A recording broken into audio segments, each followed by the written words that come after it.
क्या आप ईश्वर को मानते हो? क्या आप ईश्वर में विश्वास करते हो? अगर करते हो, मोक्ष और संन्यास क्या होता है? क्या आप इसका अर्थ जानते हो? इच्छाएं कभी नहीं मरती। हम कितना भी चाहो, हम इच्छाओं पे निरंतर नहीं कर सकते। हमारे अंदर कोई ना कोई इच्छा ऐसी होती है जिसे हम चाहकर भी हम उसे मिटा नहीं सकते, क्योंकि इच्छाओं को हम कभी मार ही नहीं सकते। इच्छाएं कैसे मरती है? निरंतर मन से रोज भगवान का सिमरन करने से, भगवान की भक्ति करने से, भगवान का पाठ करने से, और धीरे धीरे आपको खुद पता चल जाएगा कि हाँ, हमारे अंदर कुछ है जो हमारी इच्छाओं को समाप्त कर रहा है।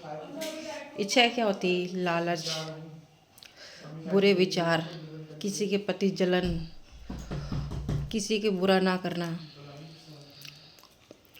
किसी का बुरा करना या किसी का बुरा ना करना, ये सब इच्छाओं पर निर्भर करता है।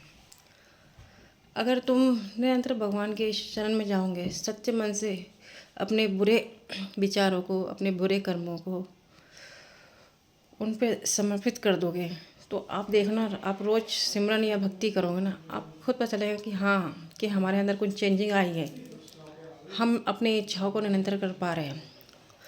और यकीन मानो, यही तो संन्यास का दौर है।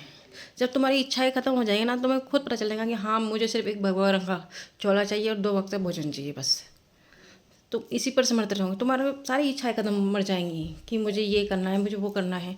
अब इंसान के अंदर कितनी इच्छाएं होती है कि हमें ये करना है, हमें वो करना है, हमारे पास दौलत चाहिए।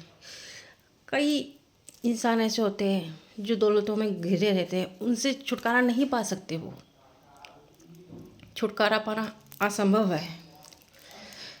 अगर हम रोज़ भगवान की शरण में जाके भक्ति करें, रोज़ पूजा पाठ करें और सच्चे अपने किए हुए कर्मों की सहे दिल से क्षमा मांगे और उनके बताए हुए रास्ते पे चलने का प्रयत्न करें, तो निरंतर हम अपनी इच्छाओं पे कंट्रोल कर सकते हैं।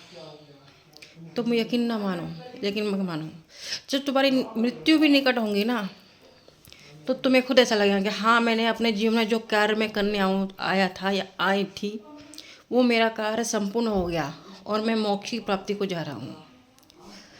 सबसे बड़ी ये चीज़ होती है चेंजिंग। देखिए, मैं तो नहीं जानती इस चीज़ों के बारे में, लेकिन हाँ, पूजा पाठ करने से इतना अनुभव मुझे हो गया है, इसीलिए मैं आपसे आके शेयर कर रही हूँ। क्योंकि भक्ति दिल से की जाती है, मन से की जाती है और सत्य कर्मों से की जाती है। अगर हम उनका त्याग नहीं कर पाएंगे, झूठे कर्मों का, झूठे विचारों का या बुरे कर्मों का, तो हम प्रभु की चरण को प्राप्त नहीं कर सकते। हाँ, बेशक हमने अपनी लाइफ में कुछ भी किया हो, लेकिन हम एक बार परमात्मा से उन किए हुए कर्मों की माफ़ी मांग के उनकी शरण में जाओ। देखो, परमात्मा तुम्हारी हर चीज़ को माफ़ कर देता है। अगर हमारे जख्म हो ना, कोई इंसान अगर आता भी है तो घिन करता है कि नहीं जाएगा, लेकिन परमात्मा ही ऐसी चीज़ है जो तुम्हें हर स्वरूप में अपनाता है, तुम्हारे हर दुखों में तुम्हें अपनाता है। वो तुमसे कभी कोई घिन नहीं करता है, चाहे तुम कैसी हो। हर चीज़ में, जैसे एक डॉक्टर होता है, तुम्हारे हर बीमारी का इलाज करता है, चाहे तुम कितने भी जले कटे, मरे किटे, जो भी कटे पिटे हो, आप इलाज करते नहीं करते, क्योंकि वो भी तो भगवान का स्वरूप है।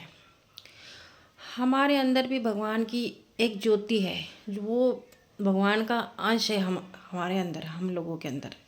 तो क्यों ना हम अपने मन को अतित पवित्र करें, जो ज्योति है अपने अंदर, क्यों ना उसका उज्ज्वल करें, लोगों तक इस बात को पहुंचाने कि भाई, जो ज्योति मेरे प्रकाश मेरे अंदर जल रहा, वो सिर्फ परमात्मा का ही ज्योति स्वरूप है।